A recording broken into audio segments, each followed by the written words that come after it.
السلام علیکم ورحمۃ اللہ وبرکاتہ. نحمده ونصلي على رسوله الكريم. اما بعد فاعوذ بالله من الشيطان الرجيم. بسم الله الرحمن الرحيم. رب اشرح لي صدري ويسر لي امري واحلل عقدة من لساني يفقهوا قولي.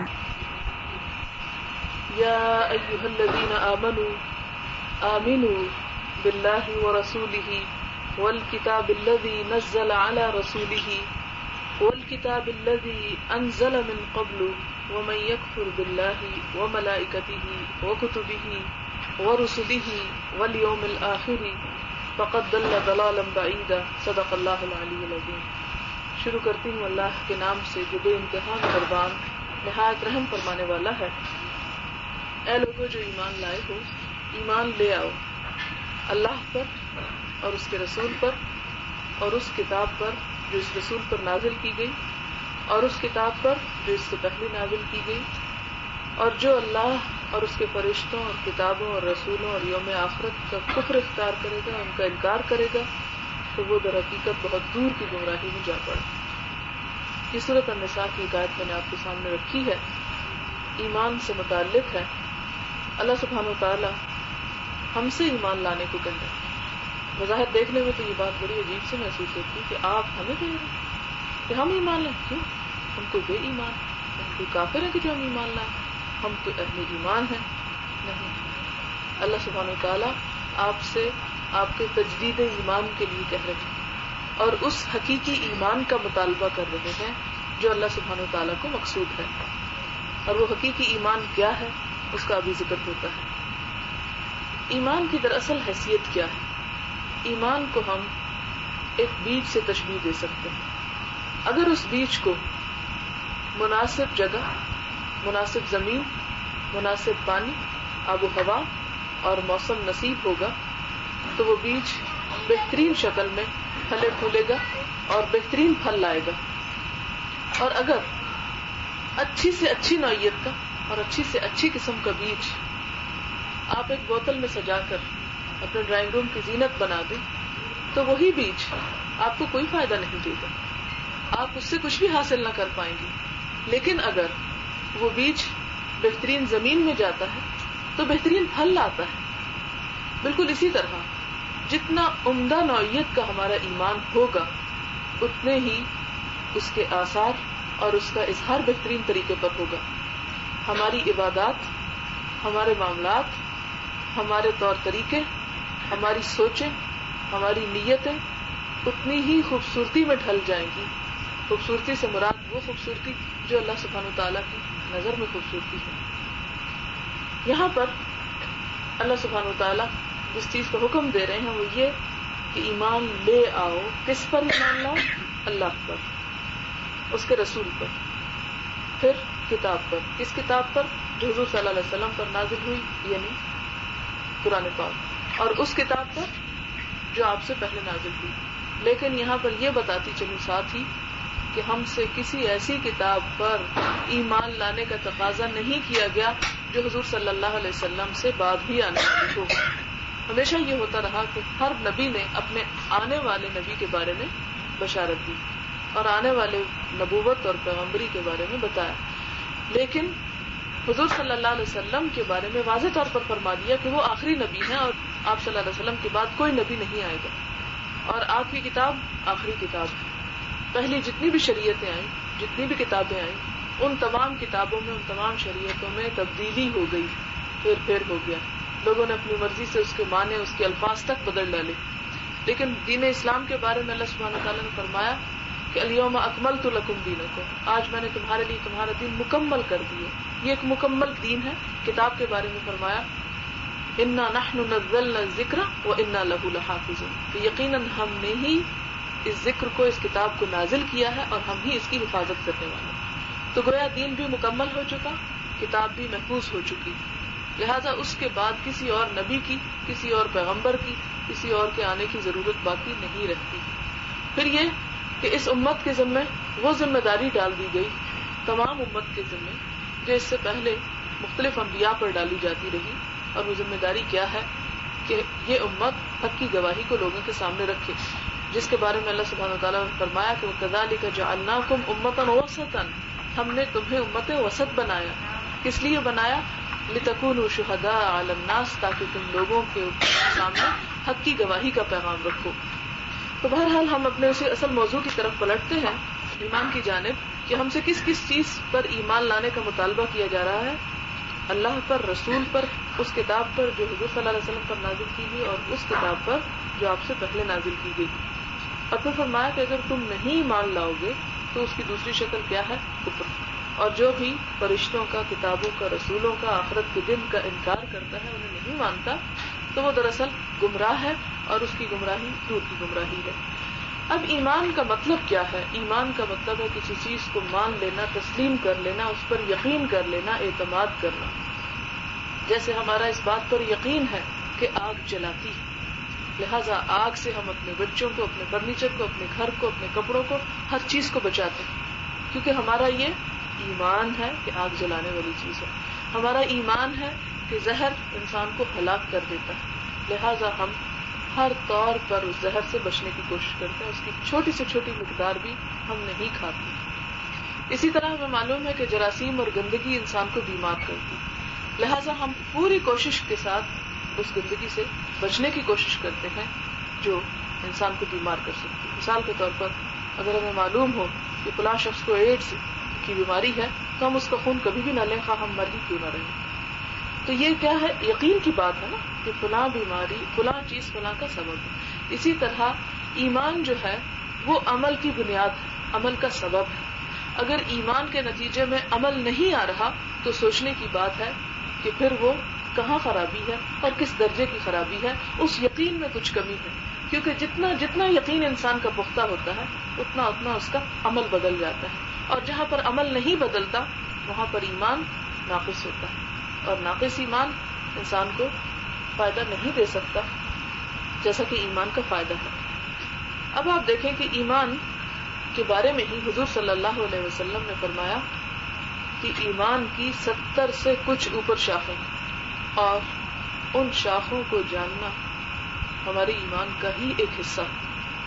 ہمارا ایمان اس وقت تک مکمل نہیں ہوتا جب تک ہم ان چیزوں کو جان نہ لیں. اور جاننے کے بعد جیسے کہ ایمان کی تعریف تو دل میں اتر جائے، پہلے ان کی سچائی اور حقیقت کو تسلیم کریں، اس کے بعد وہ ہمارے عمل میں آنا شروع ہو جائے. اب دیکھیں کہ مثال کے طور پر آپ ایک گھر بناتے ہیں، پورا گھر تیار کرتے ہیں، اس میں لکڑی کا کام بھی، اس میں بجلی کا، اس میں گیس، ساری فٹنگز کر لیتے ہیں، لیکن بجلی کا کنیکشن نہیں لیتے. اب آپ بتائیں کہ کیا آپ کا وہ گھر آپ کے رہنے کے قابل ہے؟ نہیں. اس لیے کہ آپ سمجھتے ہیں کہ روشنی کے بغیر گزارا نہیں، اور روشنی کا حصول بجلی کے بغیر ناممکن ہے. کہ اصل نہیں، سب کچھ اسی طرح موجود ہے. اسی طرح ایک اور مثال یہ ہے کہ آپ بہترین زمین تیار کر لیتے ہیں اور بہترین خواب دیکھتے ہیں ایک اچھے سے باغ کا، لیکن اس کے لیے بیج نہیں ڈالتے. تو جب تک بیج نہیں ڈالتے باغ تیار نہیں ہو سکتا. جب تک آپ کنیکشن نہیں لیتے آپ کا گھر روشن نہیں ہو سکتا، آپ کا گھر ادھورا ہے. پھر اسی طرح اگر آپ صرف کنیکشن لے لیتے ہیں، چلے مان لیتے ہیں ہاں یہ سب کچھ سچا ہے، لیکن جب تک آگے کی وہ فٹنگز نہیں اور وہ پوری سرکولیشن نہیں ہو رہی وائرنگ کی سارے گھر میں، اس وقت تک بھی آپ کا گھر روشن نہیں ہو سکتا. اسی طرح اگر ہم صرف زبان سے یہ کہہ بھی دیتے ہیں کہ ہاں ہم اللہ کو مانتے ہیں، ہم زبان سے کہہ بھی دیتے ہیں کہ ہم حضور صلی اللہ علیہ وسلم کو مانتے ہیں، کتاب کو مانتے ہیں، آخرت کو مانتے ہیں، لیکن جب تک وہ چیزیں آپ کی عملی زندگی میں ظاہر نہیں ہوتی، ان تمام چیزوں کی آپ معرفت حاصل نہیں کرتے، ان تمام چیزوں کے بارے میں آپ علم حاصل نہیں کرتے، اس وقت تک آپ کا ایمان جو ہے وہ مکمل نہیں ہوتا. اب دیکھیں کہ جیسے کہ حضور صلی اللہ علیہ وسلم نے فرمایا کہ ایمان کی 70 سے کچھ اوپر شاخیں. اگر میں آپ سے پوچھوں کہ وہ کیا ہیں تو شاید چند ایک تو ہم بتا سکیں کہ ہاں اللہ پر ایمان لانا، آخرت پر، کتابوں پر، رسولوں پر، لیکن وہ 70 سے کچھ اوپر وہ کیا ہے؟ سوچنا چاہیے کہ جس ایمان کا ہم دن رات دعویٰ کرتے ہیں اس ایمان کے بارے میں ہم نے جاننے کی کتنی آخر فکر کی، کتنی کوشش کی. اور اگر ہم کوشش نہیں کر رہے تو پھر ہمارا ایمان کیسا ایمان ہے؟ جو ہم سے کچھ بھی نہیں کروا رہا. تو میں ان چند شاخوں کے بارے میں آپ سے بات کروں گی کہ ایمان کے کیا کیا دائرے ہیں, کہاں کہاں پر ایمان اثر انداز ہوتا ہے, اور ایمان کن چیزوں سے مل کر مکمل ہوتا ہے. اب دیکھیں کہ سب سے پہلی چیز جس پر ایمان لانا ضروری ہے وہ اللہ سبحانہ وتعالیٰ کی ذات ہے, جس کے بارے میں اللہ سبحانہ وتعالیٰ فرماتے ہیں یا ایھا الذین آمنوا آمنوا باللہ, اے لوگو جو ایمان لائے ہو ایمان لاؤ اللہ پر. دوسرا ایمان کس پر؟ حضور صلی اللہ علیہ وسلم پر. یا ایھا الذین آمنوا آمنوا باللہ ورسولہ. پھر اس کے بعد کس چیز پر ایمان؟ رسول صلی اللہ علیہ وسلم کے بعد کتاب پر ایمان. کتاب پر ایمان کا کیا مطلب ہے کہ جو قرآن پاک ہمارے پاس آیا ہے ہم اس کو صرف سجا کر رکھ دینے والے نہ ہوں, بلکہ اسے کھول کر پڑھیں بھی. اور پڑھنے میں کیا کیا ہمارے اوپر حقوق قرآن پاک کے عائد ہوتے ہیں؟ نمبر 1 یہ کہ ہمیں اس کی عربی صحیح طور پر پڑھنی آتی ہے, یہ اس کا حق ہے. کیوں؟ اس لیے کہ وہ کتاب ہی ہمیں بتاتی ہے کہ وَرَتِّلِ الْقُرْآنَ تَرْتِيلًا, قرآن پاک کو ترتیل کے ساتھ, بہترین تجوید کے ساتھ, اس کے صحیح ادائیگی کے ساتھ پڑھو. اب دیکھیں کہ اگر ایک شخص کو بہت اچھی انگریزی بھی بولنی آتی ہے لیکن وہ پنجابی لہجے میں بولتا رہے تو وہ ساری بے اثر ہو جاتی, ایسا لگتا ہے جاہل بول رہا ہے. اسی طرح آپ دیکھیں کہ عربی زبان میں اگر آپ اس کو ٹوٹے پھوٹے انداز میں پڑھتے ہیں, جہاں پر لمبا کرنا ہے اسے لمبا نہیں کرتے, جہاں چھوٹا کرنا ہے, جہاں مد ہے, جہاں شد ہے, جہاں زبر زیر ہے, اس کا آپ اہتمام نہیں کرتے, بس جیسے تیسے آ رہا ہے وہ کرتے چلے جاتے ہیں, تو اس کا کیا لطف ہوگا, کیا اثر ہوگا جب وہ اپنی جگہ پر ہی قائم نہیں.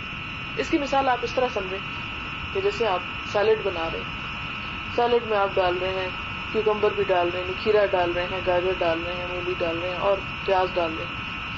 اب آپ کچھ چیزیں تو بالکل کچومر نکال کے ان کو ڈال دیتے ہیں اور کچھ چیزیں بڑی بڑی کاٹ کے ڈال دیتے ہیں, بے ڈھنگی بے ڈھب.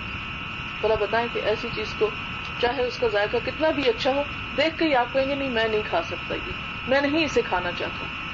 اسی طرح کپڑوں کے معاملے میں اگر آپ سرخ رنگ کے کپڑے پہن رہے ہیں, اس میں یہ کہ آپ شلوار ایسی پہن لیں کہ جو بہت ہی ڈارک سرخ ہے, اور قمیض اس کے ساتھ کی ایسی پہن لیں جو بالکل لائٹ قسم کا سرخ, تو وہ آپ کو سجے گا نہیں. ہر چیز اپنی اپنی متناسب جگہ پر ہم چاہتے ہیں. دنیا کی زندگی کے بارے میں تو ہمارا یہ نظریہ ہے کہ کھانے میں ایک بیلنس ہو, بہترین ہو, خوبصورت ہو, اچھے طریقے سے پیش کیا گیا ہو. پہننے کے بارے میں ہمارا ذوق یہی ہے.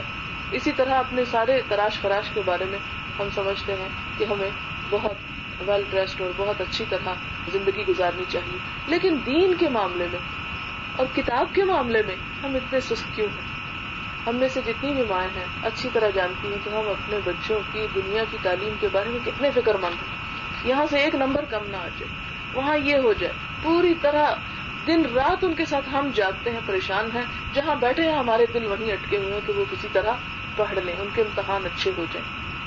لیکن کیا واقعی ہم ان کے ساتھ مخلص کہ ہم ان کی صرف چند دن کی زندگی بنانے اور سنوارنے کی فکر تو کر رہے ہیں, لیکن آخرت کی زندگی, ہمیشہ ہمیشہ کی زندگی, اس کے بارے میں ہم کیا سوچتے ہیں, اس کے بارے میں ہم انہیں کیا پرووائڈ کریں؟ وہ تو ہمارے آگے محتاج ہیں, ان بیچاروں کو تو ابھی خود نہیں پتا کہ انہیں کیا کرنا چاہیے. ہماری ذمہ داری بنتی ہے کہ ہم انہیں سکھائیں. پہلی میں نے بات بتائی کہ کتاب پر ایمان لانے کا مطلب یہ ہے کہ ہم اس کتاب کو پڑھنا جانتے ہیں. پڑھنا کس طرح کہ اس کو ٹھیک طریقے سے, نہ ہو آپ کا لہجہ بہت عربی, لیکن اس کے جو لفظ ہیں صحیح طور پر ان کی ادائیگی آنی چاہیے تاکہ وہ لفظ اپنے ہی معنی دے. اب مثال کے طور پر آپ دیکھیں کہ لفظ ایک آمنو, آمنو کا مطلب ہے ایمان لائے. آمینو اگر آپ اس کو پڑھ جائیں گے تو آمینو کا مطلب ہے ایمان لے آؤ. رسولوں کے بارے میں اللہ سبحانہ وتعالیٰ قرآن پاک میں متعدد بار فرماتے ہیں کہ مبشرین منذرین, خوشخبری دینے والے, ڈرانے والے. اب یہاں پر اگر کوئی شخص اس کو مبشرین اور منذرین پڑھ جائے تو آپ کو پتہ ہے کتنا بڑا جرم ہو جاتا ہے کہ ڈرائے جانے والے, یعنی جن کو ڈرایا گیا, اور خوشخبری دیے جانے والے. حالانکہ پیغمبروں کا کام لینا نہیں تھا لوگوں سے, بلکہ انہیں دینا تھا, تو معنی بالکل بدل جاتے ہیں. تو پہلا فرض ہمارا کیا ہے؟ کتاب کو صحیح طور پر سیکھنا, اس کا اہتمام کرنا. دوسرا کیا ہے کہ صرف پڑھنا نہیں, صرف ریڈنگ نہیں, صرف قرآن خوانی نہیں, بلکہ قرآن فہمی بھی, اس کو سمجھنا, اس لیے کہ سمجھے بغیر اس کا حق ادا ہو ہی نہیں سکتا. یہ اللہ کا کلام ہے. آپ دیکھیں کہ آپ کسی شخص سے محبت کرتے ہیں, آپ کا دل چاہتا ہے آپ اس کے پاس بیٹھیں, اس سے بات کریں. اللہ سبحانہ و تعالیٰ سے اگر ہماری محبت ہے تو کیا ہمارا یہ دل نہیں چاہے گا کہ ہم اس کی بات کو سمجھیں؟ قرآن کیا ہے؟ اللہ کا کلام ہے, اللہ کی بات ہے. وہ اللہ جس پر ایمان لانے کا مطلب یہ ہے کہ ہم اس سے سب سے زیادہ محبت کرنے والے ہیں. والذین آمنوا, جو ایمان والے ہوتے ہیں, اشد حبا للہ, اللہ کی محبت میں سب سے شدید ہوتے ہیں. ہر چیز سے بڑھ کر انہیں خدا پیارا ہوتا ہے. اب خدا سے اگر پیار ہے تو اس پیار کا ثبوت کس طرح ہمیں دینا ہے؟ اس کی کتاب کو سیکھ کر. اگر ہمیں کتاب سمجھ نہیں آتی, رب کی بات سمجھ میں نہیں آتی, تو وہ محبت ادھوری رہ جاتی. آپ دیکھیں کہ آپ کسی شخص سے ملتے ہیں, وہ ٹرکش بولتا ہے, آپ کو ٹرکش نہیں آتی, آپ کتنا بھی اس سے محبت کرتے ہو, وہ آپ سے محبت, لیکن جب تک آپ اس کی بات نہیں سمجھتے آپ کی وہ دوستی کام نہیں رہ سکتی, کوئی قدر مشترک ہے ہی نہیں. تو اس کے لیے ضروری ہے محبت کے اظہار کے لیے کہ ہم رب کی بات کو سمجھنے والے. رب تو ہمارے دلوں تک ہی جانتا ہے, لیکن ہمیں بھی کیا کرنا چاہیے کہ اس کے کلام کو سمجھیں. اب سمجھنے کے بعد اگلا سٹیپ جو آتا ہے, کتاب پر ایمان لانے کا اگلا مطلب جو ہے وہ یہ کہ ہم اس پر عمل بھی کریں, اس لیے کہ علم عمل کے بغیر فائدہ نہیں دیتا. اس کی مثال کس طرح ہے؟ جیسے آپ کو بھوک لگی اور آپ کو پتا ہے کہ سامنے میز پر کھانا پڑا, اب آپ کا یہ علم آپ کی بھوک مٹا دے گا؟ آپ کو یقین کی حد تک علم ہے, پورا علم ہے, اور کھانا آپ کو نظر بھی آ رہا ہے, آنکھوں سے دیکھ رہے ہیں, مشاہدے سے ثابت ہے آپ کے کہ وہ کھانا موجود ہے. اب یہ علم آپ کی بھوک نہیں مٹائے گا جب تک آپ وہاں جا کر وہ کھانا کھاتے نہیں ہیں. تو بالکل اسی طرح جب تک ہم قرآن پاک کو سمجھنے کے بعد اس پر عمل نہیں کرتے, اس وقت تک ہماری بھوک نہیں مٹے گی. کون سی بھوک کی آپ بات کرتی ہیں؟ ہمیں تو کسی قسم کی بھوک نہیں, ہمیں تو اللہ نے بہت کچھ دیا ہوا ہے, ہم تو دنیا میں بہت خوشحال ہیں, ہر طرح کی نعمتیں ہمیں میسر ہیں, علم بھی ہے, گھر بھی ہے, دولت بھی ہے, کاروبار بھی ہے, جابس بھی ہیں, سب کچھ ہے. کون سی بھوک ہے؟ ہمیں کوئی بھوک نہیں. ہمیں ایسی باتیں مت سنا. بات یہ نہیں, بات یہ کہ انسان کے دو حصے, ایک اس کی روح, ایک اس کا جسم. اگر اس کے اندر سے روح نکال دی جائے تو باقی کیا بچتا ہے؟ اس ڈھیر کو تو آپ جا کے مٹی کے اندر دبا آتے, کتنا بھی آپ کو وہ پیارا ہو. انسان وہی ہوتا ہے, وہی اس کی آنکھیں, وہی ناک, وہی ہاتھ, وہی پاؤں, سب کچھ وہی شکل اس کی, لیکن وہ روح نہیں, تو آپ کے نزدیک اس کی کوئی اہمیت نہیں. اسی طرح اگر روح ہے کہیں اور جسم نہیں اسے ملا تو بھی اس کی کوئی اہمیت نہیں. ہم صرف اس جسم کا نام نہیں, ہم روح اور جسم دونوں کا مجموعہ.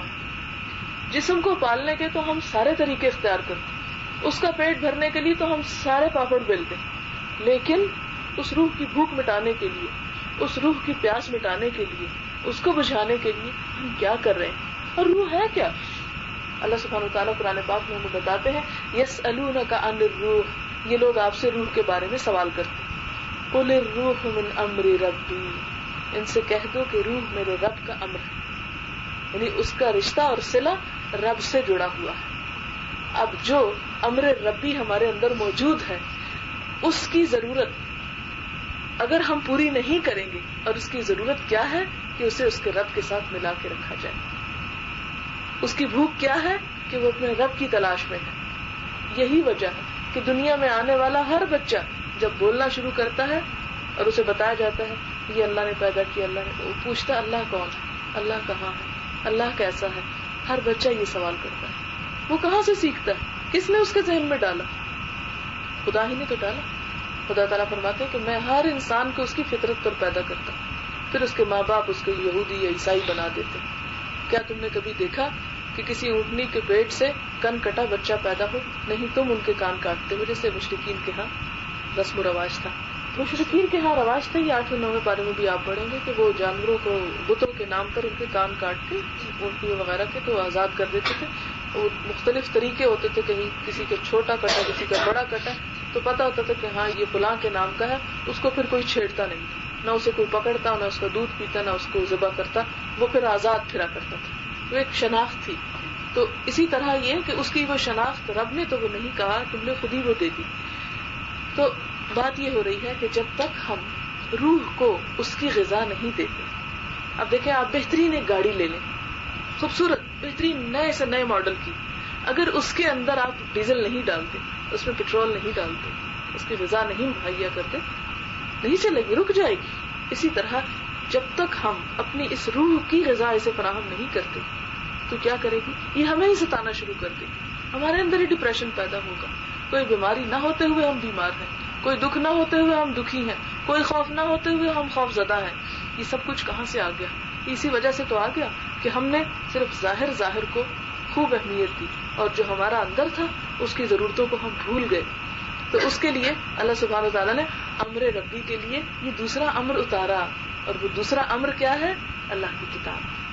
لہذا اس امر کو اس امر کے ساتھ جوڑیں گے تو ہماری زندگی یہاں بھی خوشحال ہوگی اور آئندہ بھی خوشحال ہوگی. اور اگر ہم اس کو اس امر سے یعنی حکم خداوندی کتاب سے کاٹیں گے تو پھر ہم ضائع ہو جائیں گے, پھر اس کی حفاظت کی ضمانت کسی کے پاس نہیں.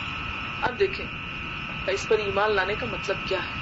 اس کتاب پر ایمان لانے کا مطلب یہ ہے کہ ہم اس کتاب کی تعلیم کو صرف اپنے تک محدود نہ رکھیں, بلکہ اس کتاب کو آگے سے آگے اس ایک شمع سے شمع روشن کرتے چلے جائیں. کیوں؟ اس لیے کہ اللہ سبحانہ وتعالیٰ نے قرآن پاک ہی میں ہمیں بتایا, والعصر, قسم ہے زمانے کی, ان الانسان لفی خسر, یقیناً بلا شبہ بغیر کسی شک و شبہ کے انسان, الانسان صرف انسان نہیں تھا, الانسان کا ال کا مطلب ہے گھیرنے والا, یعنی تمام انسانوں کو گھیرے میں لیے اس نے, پہلے انسان سے آخری تک, بچے بوڑھے مرد جوان سب کے سب الانسان میں شامل ہیں. اور جو اپنے آپ کو انسان نہ سمجھتا وہ بے شک نکل جائے, لیکن جو اپنے آپ کو انسان کہتا ہے وہ سب اس میں اللہ سبحانہ تعالیٰ نے شامل کر دی, اور فرمایا کہ وہ سب کیا ہے؟ خسارے میں, نقصان میں, گھاٹے میں, لاس میں. اب اگر دنیا میں ہم کو بتا کہ تمہارا اتنا نقصان ہو رہا ہے تو ہم کیا کریں گے, کیا طرز عمل ہوگا؟ فوراً سوچیں گے کس طرح اس سے نکلیں, کیا تدبیر اختیار کریں. تو یہاں بھی اللہ سبحانہ وتعالیٰ جب ہمیں بتاتے ہیں کہ تم نقصان میں ہو, ہمیں سب کو چھوڑ کے اپنے بارے میں سوچنا چاہیے کیا واقعی میں نقصان میں ہوں, تو مجھے اس نقصان سے بچنے کے لیے کیا کرنا ہے.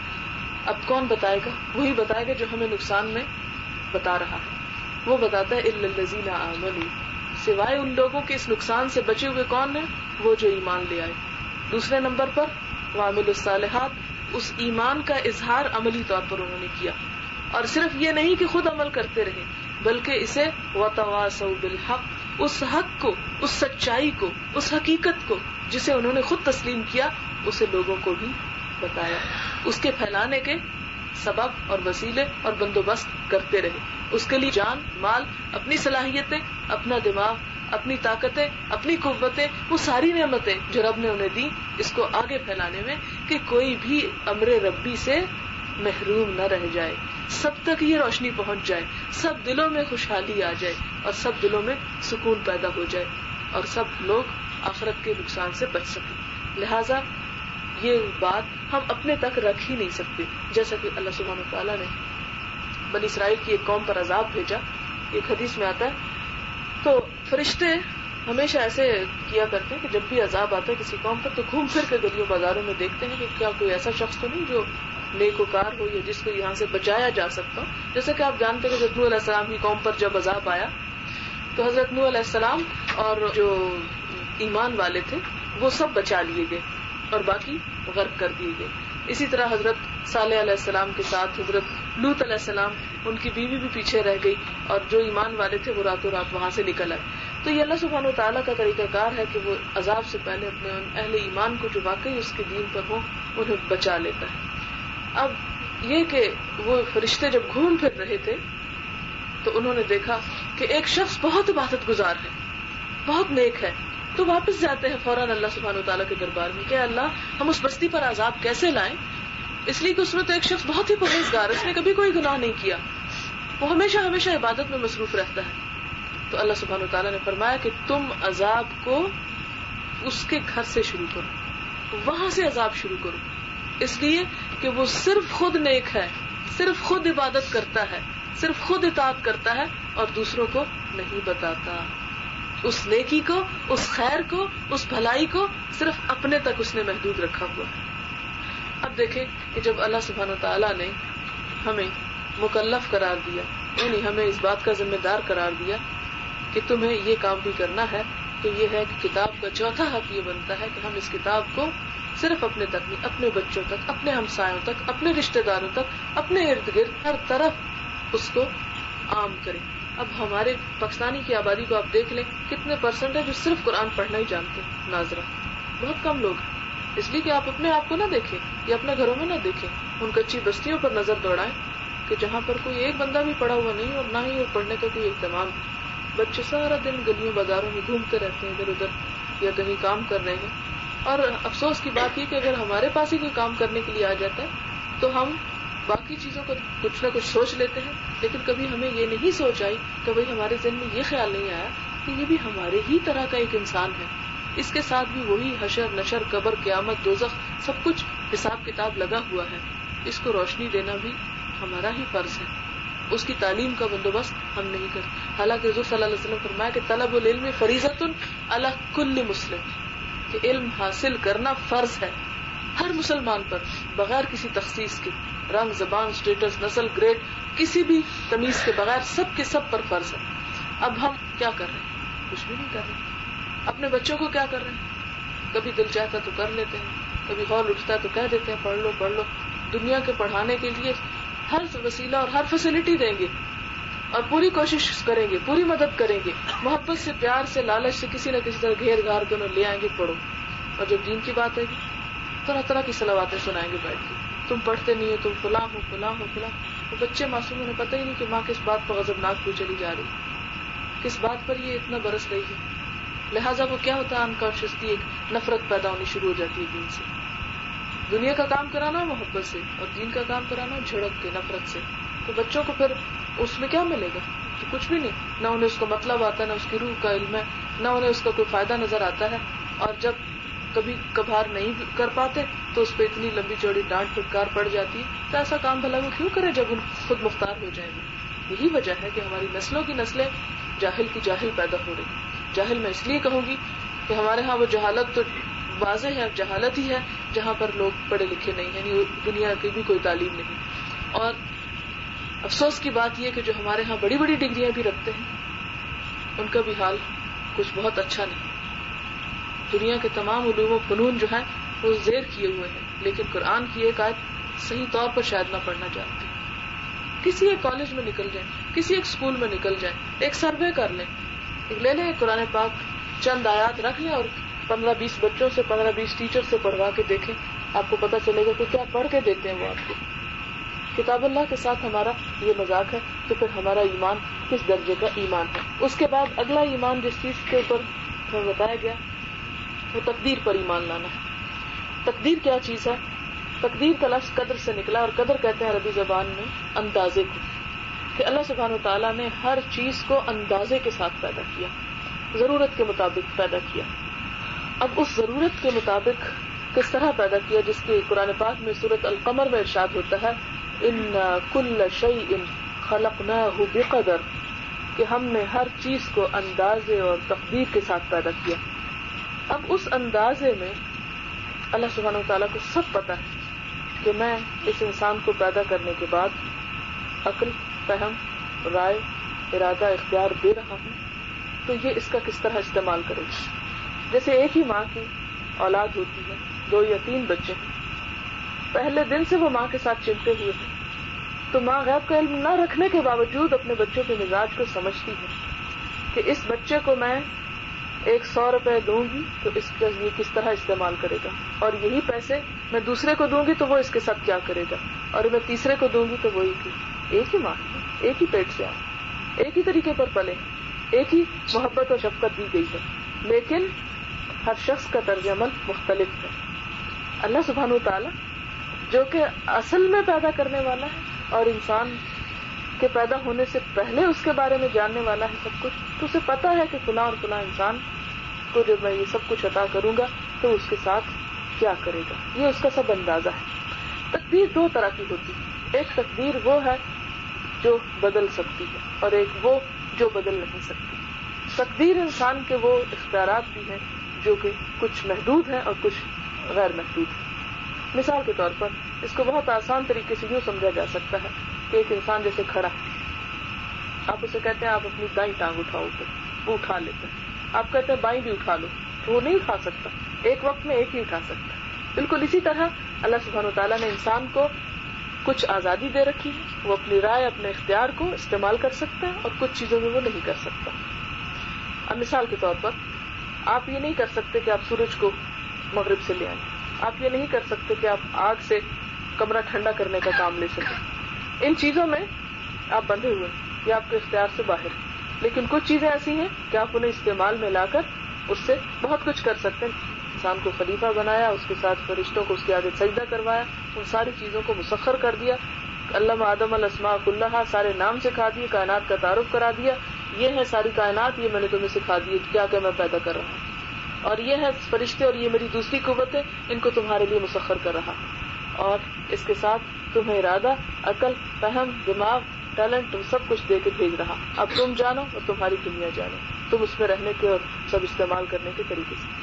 اس میں انسان کو جتنا اللہ نے اختیار دیا اس سب میں وہ گھوم پھر رہا ہے، وہ اپنے کام کر. لیکن کچھ چیزیں ایسی جیسے اس کی موت اس کے بس میں نہیں، جہاں اس کی لکھی ہے وہیں اسے پہنچ کر رہے. اسی طرح اور بھی کچھ چیزیں ایسی ہیں کہ جو انسان کے اختیار سے باہر. وہ جو باہر ہے یہ ہمارے اختیار میں، ان کو ماننا کہ ہاں یہ اللہ کی حکمت پر مبنی فیصلے ہیں، اس پر شاکی نہ ہونا، یہ ہے دراصل تقدیر پر ایمان. مثال کے طور پر اگر اچانک کسی کی ڈیتھ ہو جاتی، کوئی ایسا نقصان ہو جاتا تو اللہ سبحانہ وتعالیٰ اس پر فرماتے ما اصاب من مصیبت فی الارض ولا فی انفسکم الا فی کتاب من قبل ان نبرأها. یہ سورۃ الحدید کی آیت ہے کہ جو مصیبت بھی زمین میں یا خود تمہاری طبیعتوں میں پہنچتی ہے وہ بہت پہلے سے، اس سے پہلے سے کہ تم پیدا ہوئے جب سے وہ لکھی ہوئی، وہ چیزیں لکھی ہوئی ہیں، موجود ہیں. تو یہ کیا ہے؟ اللہ کا ایک اندازہ ہے، اللہ کا ایک فیصلہ ہے جس کو ہم نہیں ٹال سکتے، لیکن اس میں ہماری ہدایت اور گمراہی کا کوئی تعلق نہیں. اسی طرح اللہ سبحانہ وتعالیٰ نے جو انسان کو ہدایت دی تو اس کے لیے اس کو مجبور کر دیا کہ وہ گمراہی اختیار کرے. نہیں، ہم چاہیں تو ہم چوری کر سکتے ہیں، ہمیں طاقت دی، ہمیں عقل دی، اور ہم چاہیں تو اپنے مال کو خرچ بھی کر سکتے ہیں، صدقہ اور خیرات بھی کر سکتے ہیں. تو یہ دراصل ہر انسان کی اپنی سمجھ بوجھ پر چھوڑ دیا گیا، اسے مجبور نہیں کیا گیا. کچھ چیزوں میں وہ مجبور ہے، اس سے باہر نہیں کر سکتا. یعنی اللہ کا جو حکم ہے ایک طرح کا، یا اللہ سبحانہ و تعالیٰ کی طرف سے ایک لکھا ہوا فیصلہ ہے، تو اس پر انسان کو راضی رہنا چاہیے. اصل میں ایمان کی حلاوت کا مزہ وہی شخص چکھتا ہے جو اللہ کی تقدیر پر راضی ہونا سیکھ جاتا ہے. کہ جب اپنی طرف سے پوری کوشش کے بعد انسان کسی چیز کو نہیں بدل پاتا تو اس پر پھر راضی ہونا، یہ دراصل تقدیر پر ایمان لانا ہے. اس کی مثال ہے جیسے آپ کسی جانور کو ایک قلعے سے باندھ دیتے ہیں نا، اگر آپ نے اس کی رسی 5 گز رکھی ہے تو وہ 5 گز کے اندر ہی گھوم سکتا ہے. اگر کسی کی رسی 10 گز ہے تو وہ 10 گز کے اندر گھوم سکتا ہے. اب انسان کا امتحان کس چیز کا ہے؟ انسان کا امتحان ان چیزوں میں ہرگز نہیں جہاں پر وہ بندھا ہوا ہے. اگر کسی کی رسی صرف 5 گز لمبی ہے تو اس سے یہ نہیں پوچھا جائے گا کہ وہ 10 گز کی دوری پر جو کام تھا وہ تم نے کیوں نہ کیا. نہیں، اس میں تو اللہ تعالیٰ آپ نے مجھے مجبور کر دیا تھا، میں بندھا ہوا تھا، میں تو وہ نہیں کر سکتا. ہمارا امتحان ہماری آزادی کے مطابق ہے، جتنا ہم کر سکتے ہیں. مثال کے طور پر ٹھیک ٹھاک ہے، صحت مند ہے، اللہ نے آنکھیں دی، اور اس کے لیے اللہ سبحانہ تعالیٰ نے خود بھی فرمایا کہ انا خلقنا الانسان من نطفۃ امشاج نبتلیہ، ہم نے انسان کو ایک مخلوط نطفے سے پیدا کیا. کیوں پیدا کیا؟ نبتلیہ، تاکہ اسے آزما کر دیکھیں. فجعلناہ سمیعا بصیرا، پھر ہم نے اس کی آزمائش کے لیے اس کو آنکھیں اور کان دیے. یہ جو سننے کی صلاحیت دی نا، سننے کی نعمت دی، آنکھوں کی صلاحیت دی دیکھنے کی، تو اسی کا دراصل امتحان ہے کہ چاہو تو اس سے حرام چیزیں دیکھو، چاہو تو حلال تک اپنے آپ کو محدود رکھو. چاہو تو ان کانوں سے حرام باتیں سنو اور چاہو تو ان سے حلال چیزیں اور اچھی چیزیں سنو. اب یہ ہمارے اختیار میں دے دیا، ہمارے بس میں دے دیا. پھر اسی طرح کچھ چیزیں ایسی ہیں، اور ہر انسان کی انڈیویجول تقدیر اس کے ساتھ اس کی ماں کے پیٹ میں لکھی جاتی. 40 دن کا جب بچہ ہوتا ہے ماں کے پیٹ میں، اچھا برا، اس کی عمر، اس کا خوش قسمت، اس کا بد قسمت ہونا، یہ سب کچھ لکھ دیا جاتا ہے. اب ایک انسان جب دنیا میں آ جاتا ہے تب ہم یہ کہیں اگر ہم خوش قسمت ہیں تو خود ہی ہم خوش قسمتی کو پہنچ جائیں گے، اگر ہماری قسمت میں لکھا ہے کہ ڈاکٹر بننا تو خود ہی بن جائیں گے، پڑھنے کی ہمیں کیا ضرورت ہے. تو یہ بات غلط ہے. اللہ سبحانہ وتعالیٰ نے اس کے ساتھ انسان کو یہ جو آرگنز دیے ہیں، یہ انسٹرومنٹس جو دے دیے ہیں، ان کے ذریعے امتحان اس کا لیا جا رہا ہے. اور پھر فرمایا انا ہدیناہ السبیل، ہم نے اسے راہ بھی دکھا دی، اما شاکرا و اما کفورا، خواہ وہ شکر گزار بنے خواہ وہ نہ شکرا بنے. اب شکر گزار بننے کے لیے ان سب چیزوں میں ایک چیز رہ گئی، وہ یہ کہ قدر جو ہے یا تقدیر جو ہے اسے کوئی چیز بدل نہیں سکتی. اسے غیر مبرم کہتے ہیں کہ جو بالکل نہیں بدلی جا سکتی. کچھ ایسی ہے کہ جو بدل سکتی ہے، لیکن اس کو کیا چیز بدل سکتی ہے؟ کوئی رشوت، سفارش کچھ نہیں سوائے دعا. صرف دعا بدل سکتی ہے. اور دعا کس طرح کہ ادھر سے ہم دعائیں کرتے ہیں، ادھر سے آسمان سے تقدیر نازل ہو جاتی، درمیان میں دعا پہنچتی اور وہ دونوں آپس میں جھگڑنے لگتی. دعا کہتی ہے کہ اٹھ جاؤ، واپس چلو، اور تقدیر کہتی کہ نہیں، مجھے نازل ہونا ہے. اب یہ کہ بہرحال جو ایک دوسرے پر غالب آ جاتی ہے وہ فیصلہ ہو جاتا ہے. اور اسی لیے دعا جو ہے اس چیز میں بھی فائدہ دیتی ہے جو نازل ہو چکی مصیبت، اور اس میں بھی فائدہ دیتی ہے جو ابھی نازل نہیں ہوئی. لہذا انسان کو اللہ سے تعلق رکھے رکھنا چاہیے، اس سے دعائیں کرتے رہنا چاہیے. اور دعا جو ہے وہ دراصل عبادت کا نچوڑ ہے، عبادت میں سب سے بہترین حصہ ہے. اور اللہ سبحانہ وتعالیٰ اس سے غضبناک ہوتے ہیں جو اس سے مانگتا ہے. انسانوں کا معاملہ اس سے بالکل برعکس ہے. انسانوں سے آپ مانگتے ہیں تو وہ غضبناک ہوتے ہیں، اللہ تعالیٰ سے نہیں مانگتے تو وہ غضبناک ہوتے ہیں. لہذا دعا سے اس کو بدلا جا سکتا ہے. پھر قدر پر ایمان لانے کے بعد چھٹی چیز جس پر ہمیں ایمان لانے کے لیے کہا گیا وہ قیامت کا دن ہے، آخرت. آخرت پر ایمان کا مطلب کیا ہے؟ کہ جو چیزیں حضور صلی اللہ علیہ وسلم نے ہمیں بتا دی کہ یہ ہمیں مرنے کے بعد پیش آئیں گی، وہ سب چیزیں بالکل برحق ہیں، درست ہیں، سچی ہیں. مثال کے طور پر اللہ کے رسول صلی اللہ علیہ وسلم نے ہمیں بتایا کہ موت کے وقت جان نکالنے کے لیے فرشتے آتے ہیں. ہماری آنکھیں تو نہیں دیکھتی، ہمارے کان تو ان کی کوئی آواز نہیں سنتے جب وہ آپس میں بول رہے ہوتے ہیں، ایک دوسرے سے بات کر رہے ہوتے ہیں، لیکن اللہ کے رسول صلی اللہ علیہ وسلم نے ہمیں بتا دیا، لہٰذا ہمیں اس پر ایمان لانا ہے.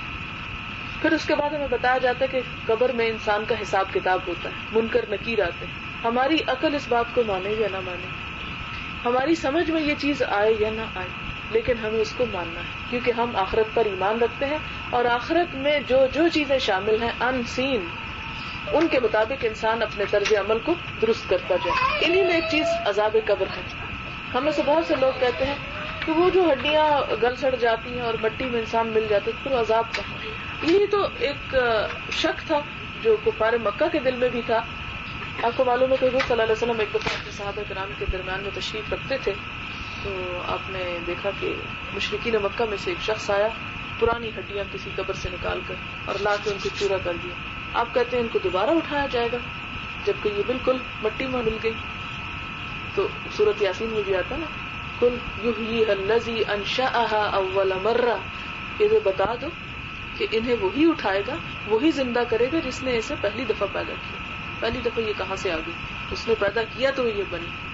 اسی طرح اب عذاب قبر ہے، اس میں چاہے وہ مٹی میں مل جائے، چاہے اس کی ہڈیاں جل جائیں، چاہے وہ ہوا میں بکھر جائے، چاہے وہ کہیں بھی ہو، وہ چاہے ذرہ ذرہ ہو کہ پوری کائنات میں پھیل جائے. کیا وہ کائنات سے کہیں باہر بھی اڑ کے جا سکتا ہے؟ جب وہ ہے اللہ کے پورے کنٹرول میں تو اللہ تعالیٰ کو اس بات سے کوئی فرق نہیں پڑتا کہ ایک انسان مچھلی کے پیٹ میں ہے یا ایک انسان زمین کے پیٹ میں. اس لیے کہ ہوائیں بھی اس کی، زمین بھی اس کی، پانی بھی اس کا، مچھلیاں بھی اس کی، ہر چیز اس کی. مادہ جو ہے، یہ تو سائنسدان بھی کہتے ہیں نا کہ مادہ فنا نہیں ہوتا. اب یہ ہے کہ وہ جو فنا نہیں ہوتا وہ اپنی شکلیں بدلتا رہتا ہے لیکن اسی دنیا کے اندر ہی رہتا ہے. یعنی جو کچھ اللہ تعالیٰ نے پیدا کیا اس میں کچھ نقص نہیں ہوگا، وہ سب کا سب یہیں پر موجود ہے. آپ کھا لیں، آپ جلا دیں، آپ کچھ کر دیں، لیکن وہ کسی اور شکل میں یہی موجود ہے. اب اسی طرح آخرت میں بھی قبر کا عذاب جو ہے اس کے بارے میں صحیح احادیث موجود ہیں، بخاری میں موجود ہے، مسلم میں، لیکن ہماری اکثریت جو ہے ان کو مانتی نہیں، کہتی نہیں جی نہیں، یہ کیسے ہو سکتا ہے، ہماری تو عقل میں بات نہیں آتی. تو بات یہ ہے کہ عقل دین کو بتانے کے لیے نہیں آئی، دین عقل کی رہنمائی کے لیے آیا ہے. ہمارے ایمان کا ایک حصہ ہے کہ ہم عذاب قبر کو تسلیم کریں. پھر عذاب قبر کے بعد قیامت کے دن دوبارہ جی اٹھنے کو ہم مانیں. پھر اس کے بعد حشر کے میدان میں جمع ہونا، میزان کا لگنا، دائیں بائیں اعمال نامے جو ہمارے لکھے جا رہے ہیں ان کا وزن ہونا، پھر پل صراط پر سے گزرنا، جیسے کہ قرآن پاک میں آتا ہے وَإِن مِّنكُمْ إِلَّا وَارِدُهَا، تم میں سے ہر شخص اس پر وارد ہونے والا ہے، اس سے گزر کر آگے پہنچے گا. اب وہ کیا ہے؟ بال سے باریک، تلوار سے زیادہ تیز. ہم نے تو نہیں دیکھا، لیکن ہم جس رسول پر ایمان رکھتے ہیں اور جس کی صداقت کو کفار اور مشرک بھی مانتے تھے، اسی لیے فرمایا کہ قربانی کا جانور بہترین سے بہترین کیا کرو، اس لیے کہ یہ بہترین جانور تمہیں پلسرات میں گزارنے میں مدد دیں گے. اسی طرح یہ ہے کہ انسان جتنی جتنی نیکیاں کرے گا، اس دین کو جتنا جتنا پھیلائے گا، اس کی جتنی روشنی پھیلتی چلی جائے گی، قیامت کے دن پلسرات پر سے گزرتے ہوئے وہ روشنی انسان کے ساتھ ہوگی. اس اندھیرے مقام پر انسان اس کے ذریعے راستہ دیکھے گا. جس سورۃ التحریم میں فرمایا کہ وہ اہل ایمان کیا کہیں گے، ربنا اتمم لنا نورنا واغفر لنا، اے اللہ ہمارا یہ نور ہم پر مکمل کیے رکھنا اور ہمیں بخش دینا. یعنی ابھی ان کے ہاتھ میں جنت کا پروانہ دے دیا گیا کہ جاؤ اب اس پل کو کراس کرو اور وہ تمہارا ٹھکانہ ہے. وہاں بھی دعائیں مانگ رہے ہیں کہ اللہ تعالیٰ ہمیں بخش دینا، کہیں ایسا نہ ہو.